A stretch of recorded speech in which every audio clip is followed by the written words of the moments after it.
Waithaka wa Jane nĩahete Muthoni wa Kĩrumba aka Baby Top mahũa make thutha wake kuuga ũũ: "Inyuĩ ũrĩa mũĩ Muthoni wa Kĩrumba ti ũrĩa niĩ ndĩmũĩ.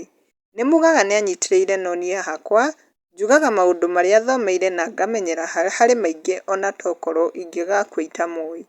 Ndakũhoya Muthoni ndũkanacenjie ngoro ĩyo yaku ya kũnyitĩrĩra andũ arĩa ũĩ nginyanagia na arĩa ũtoĩ."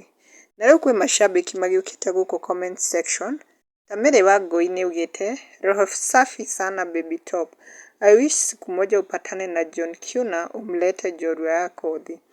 Nake Nancy Mwangi Ndirangu nĩacangĩre akauga "Mũrata wa hakuhĩ it is sio Mrs Karaiko.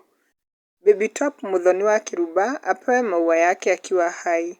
We love you mso and I wish one day nitakuja kukutana na wewe ndĩtũrũre." Nake Anet nĩacangĩre akauga "I love this."